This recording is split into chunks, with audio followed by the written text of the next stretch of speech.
Hi friends, இன்றைக்கி fried and prejudice chapter 26 பார்க்கலாம் வாங்க. மிஸ்ஸஸ் கார்டினர் எலிசபெத் கிட்ட தனியாக பேசுகிறாங்க.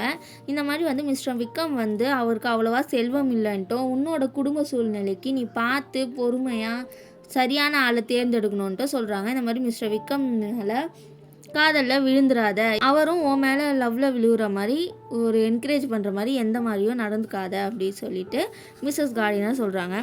எலிசபெத் சரின்னு சொல்கிறா. நான் என்னை பார்த்துக்கிறேன், ஆனால் அவரையும் நான் முடிஞ்ச அளவுக்கு என் மேலே காதலை விழாத மாதிரி நான் பார்த்துக்கிறேன் அப்படின்ட்டு எலிசபெத் சொல்கிறா. அதுக்கு மிஸ்ஸஸ் கார்டினர் சொல்கிறாங்க, சீரியஸாக பேசு எலிசபெத் அப்படின்னு சொல்கிறாங்க. மன்னிச்சிருங்க அத்தை, நான் இப்போதைக்கு மிஸ்டர் விக்ரமை லவ்லாம் பண்ணல. அதே மாதிரி அவரும் என்ன லவ் பண்ணாமல் இருக்கிறது தான் அவருக்கு நல்லதுன்னு நான் நினைக்கிறேன். என்னோடய அப்பா வருத்தப்படுற மாதிரி நான் எப்பயுமே நடந்துக்க மாட்டேன். ஆனால் அவருக்கும் மிஸ்டர் விக்ரம் மேலே நல்ல அபிப்பிராயம் தான் இருக்குது. வருங்காலத்தில் ஏதாச்சும் நடக்கலாம், ஆனால் நான் பொறுமையாக இருப்பேன், அவசரப்பட்டு எந்த முடிவும் எடுக்க மாட்டேன் அப்படின்றதில் மட்டும் நான் உறுதி சொல்கிறேன் அப்படின்னு சொல்லி எலிசபெத் சொல்கிறான். மிஸ்டர் அண்ட் மிஸ்ஸஸ் கார்டினர் அப்புறம் ஜேன் கிளம்பிடுறாங்க. அதுக்கப்புறம் கிளம்புன கொஞ்ச நேரத்துலேயே மிஸ்டர் காலின்ஸ் திரும்பி வராரு. ஆனால் அவர் இப்போ லூகாஸ் வீட்டில் தான் போய் தங்குறாரு. அதனால் மிஸ்ஸஸ் பென்னட்டுக்கு எந்த கவலையுமே இல்லை. அவங்களோட திருமணம் நெருங்கிச்சு, அதான் டேட் ஃபிக்ஸ் பண்ணிட்டாங்க. திருமண நாளுக்கு முந்தைய நாள் மிஸ் லூகாஸ் லாங்போனுக்கு வராங்க. இந்த மாதிரி அவங்க கல்யாணம் பண்ணிவிட்டு போயிடுவாங்கள்ல மிஸ்டர் காலின்ஸ் கூட, அதனால் போயிட்டு வரேன் அப்படின்னு சொல்கிறதுக்காக வராங்க. அப்புறம் எலிசபெத் கிட்ட சொல்கிறாங்க, இந்த மாதிரி எலிசா நீ எனக்கு கடிதம் எப்பயுமே எழுதுவேன், அடிக்கடி எழுதுவேன்னு நான் நம்புகிறேன் அப்படின்ட்டு சார்லோட் சொல்கிறாங்க. அதுக்கு எலிசபெத் சொல்கிறா, கண்டிப்பாக அப்படின்ட்டு அவள் சொல்கிறா. நீ என்னை பார்க்க வரணுன்னு நான் ஆசைப்பட்றேன், நீ அன்ஃபோர்டுக்கு வரணும் அப்படின்னு சத்தியம் பண்ணு அப்படின்னு சொல்லி சார்லோட் கேட்குறாங்க. எலிசபெத்தால் மறுக்க முடியல. அதுக்கப்புறம் சார்லோட் சொல்கிறாங்க, அவங்களோட அப்பாவும் அவளோட சிஸ்டரும் மார்ச் மாதம் அவளை பார்க்குறதுக்காக அவங்க வீட்டுக்கு வராங்களாமா, அதான் அங்கே காலின்ஸ் வீட்டுக்கு. அந்த அப்பா அவங்க கூட நீயும் வரணும் அப்படின்னு சொல்லி சார்லோட் கேட்குறாங்க. திருமணமும் நடந்து முடியுது. திருமணத்துக்கு பிறகு சார்லோட் எலிசபெத்துக்கு கடிதம் எழுதுகிறா. சொன்ன மாதிரியே எழுதுறா. அந்த மாதிரி அவங்க அங்கே நடக்கிறது, அதை பற்றி அவங்க வீடு அதெல்லாம் பற்றி எழுதுகிறா. முன்பை போலவே அவங்களோட பேச்சுவார்த்தையும் அடிக்கடியும் நடக்கிற மாதிரி இருந்தது. அவள் கடிதம் போட, எலிசபெத்தும் திருப்பி கடிதம் எழுத. ஆனால் எலிசபெத்தால் முன்பு போல் சார்லோட்டை இது பண்ண முடியல. அவளுக்கு என்னமோ ஒரு இதுவாகவே இருக்குது. ஃபஸ்ட்டு கடிதம் எல்லாமே சார்லோட்டோட வீட்டை பற்றியும் லேடி கேத்ரின் பற்றியும் தான் இருந்துச்சு. அவங்கள பற்றியெல்லாம் தான் சொல்லியிருந்தா சார்லோட்டு. அதுக்கப்புறமா அவள் எவ்வளோ சந்தோஷமாக இருக்கா அதெல்லாம் பற்றியும் சொல்கிறா. ஜேன்கிட்ட இருந்தும் கடிதம் வருது. இந்த மாதிரி லண்டனில் அவங்க பாதுகாப்பாக போய் சேர்ந்துட்டாங்கன்னு கடிதம் வருது. ஜேன்கிட்ட இருந்து வந்த ரெண்டாவது கடிதம் மிஸ்டர் பிங்க்லியை பற்றி இருக்குமா என எலிசபெத் கொஞ்சம் ஆசைப்பட்டா. அவங்க போய் ஏதாச்சும் மீட் பண்ணியிருப்பாளா அவங்களெல்லாம் அப்படின்ட்டு கொஞ்சம் ஆசைப்பட்டா. ஆனால் அவள் அங்கே ஒரு வாரம் இருந்தும் அவங்கள சந்திக்கவோ இல்லை கடிதமோ கிடைக்கல அப்படிங்கிறது மட்டும் தெரிய வந்தது.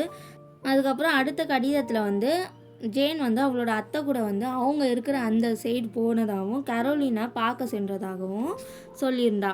தன்னை பார்த்ததில் கரோலின் சந்தோஷப்பட்டா. இந்த மாதிரி லண்டன் வருவதை பற்றி ஏன் கூறலைன்னு சொல்லி கோவமும் பட்டா அப்படின்ட்டு ஜேன் சொல்லியிருக்கா கடிதத்தில். நான் நினச்சது சரிதான், இந்த மாதிரி என்னோடய கடைசி கடிதம் அவளுக்கு போய் சேரலை அப்படின்ட்டு ஜேன் சொல்கிறா. மிஸ்டர் பிங்க்லி பற்றி விசாரித்தேன். அவர் நலமாக இருக்கிறாருனோ, மிஸ்டர் டார்சி கூட இருக்கிறதுனால அவங்கள அடிக்கடி பார்க்க முடியறதில்ல சார்லோட்டால் அப்படின்ட்டும் ஜேன் கடிதத்தில் சொல்லியிருந்தான். ஜேன் அங்கே போயிருக்கும்போது அவங்க வெளியே கிளம்பிட்டு இருந்ததாகவும், அதனால் ஜேனால் ரொம்ப நேரம் அங்கே இருக்க முடியாததாகவும் அவள் கிளம்பிட்டா அப்படின்ட்டு ஜேன் கடிதத்தில் சொல்லியிருக்கா. அதே மாதிரி என்னை பார்க்கறதுக்கு அவங்க வருவாங்க அப்படின்ட்டும் சொல்லியிருக்கா. 2 வாரமாக ஜேன் காத்திருந்தா. ஆனால் கரோலின் வரவே இல்லை. அதுக்கப்புறம் 2 வாரம் கழித்து கரோலின் வந்தா. ஆனால் அவங்க வந்தப்போ அவளோட பேச்சுலேயும் நடத்தையிலையும் ஜேனுக்கு ரொம்ப மாற்றம் தெரிஞ்சிச்சு. இந்த மாதிரி ஏதோ வேண்டா விருப்பாக வந்த மாதிரியும் ஒரு நல்ல ஒரு சந்தோஷமாகவும் அவங்க இல்லை. அதே மாதிரி சீக்கிரமாகவும் கிளம்பிட்டாங்க. கிளம்பும்போது இந்த மாதிரி திரும்பி வருவேனும் சொல்லலை, இல்லை நீ வானும் சொல்லலை, இல்லை கடிதத்தில் பேசலானும் சொல்லலை. இந்த மாதிரி எதுவுமே சொல்லலை கரோலின். அப்படியே கிளம்பியிருக்காங்க. இதுலேருந்து ஜேனுக்கு வந்து நல்லா புரிஞ்சிருச்சு. இவங்க வந்து ஃபஸ்ட்டு மாதிரி இல்லை, அதே மாதிரி வந்து இவங்க கூட இருக்கிற நட்பை வந்து இதுக்கப்புறம் தொடரக்கூடாது அப்படின்ட்டும் ஜேன் முடிவு பண்ணிட்டா. அதுக்கப்புறமா அந்த கடிதத்தில் வந்து சொல்கிறா, இந்த மாதிரி லிஸி மிஸ் பிங்லி வந்து என் மேலே வச்சுருந்த பாசம்லாம் வந்து எனக்கு வந்து அதில் நான் ஏமாந்துட்ட மாதிரி எனக்கு இருக்குது. நீ சொன்ன மாதிரி தான் எல்லாமே நடந்தது. ஆனால் வந்து என்னால் முழுசாக அவங்களையும் வந்து குறை சொல்ல முடியல. அவங்க ஏன் என்கிட்ட நெருங்கி பழகுனாங்க அப்படின்ட்டு எனக்கு புரியல. ஆனால் அவங்க வந்தப்போ அவங்க எல்லா விஷயத்துலையும் மாறி போயிருந்தாங்கன்னு எனக்கு தெரிஞ்சிடுச்சு. அதே மாதிரி அவங்க பேசுனதுல வந்து நான் தெரிஞ்சுக்கிட்டது என்னென்னா, மிஸ்டர் பிங்லிக்கும் நான் லண்டனில் தான் இருக்கேன் அப்படின்றது அவருக்கும் தெரிஞ்சிருக்கு. ஆனால் வந்து அவர் என்னை சந்திக்க வரலை. இதுலேருந்து அவருக்கு என் மேலே வந்து கொஞ்சம் கூட அக்கறை இல்லைன்றது தெரியுது. அதனால் நாம் வந்து இதை பற்றி இனிமேல் அவங்கள பற்றிலாம் பேச வேணாம், நல்லதை மட்டுமே நம்ம நினைப்போம் அப்படின்ட்டு ஜேன் வந்து கடிதத்தில் சொல்லியிருக்கா. அதுக்கப்புறமேட்டு சார்லோட் வந்து செய்தி அனுப்புனதில் வந்து சந்தோஷம்.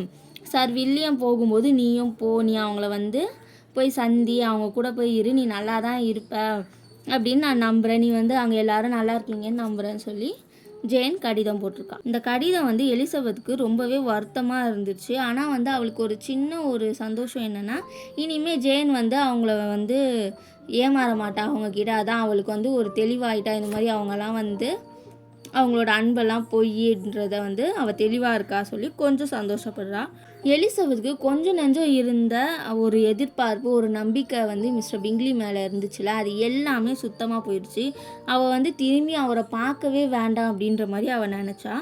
மேலும் வந்து அதான் அவன் ஃபஸ்ட்டு கரோலின் சொல்லிட்டு இருந்தது அதுதானே, மிஸ்டர் டார்சியோட தங்கச்சியை திருமணம் செஞ்சுக்கணும் மிஸ்டர் பிங்லின்ட்டு. அதே மாதிரி அவர் கல்யாணம் பண்ணிக்கணும், ஆனால் அவர் வந்து கஷ்டப்படணும் அப்படிங்கிற மாதிரி அவன் நினைக்கிறான்.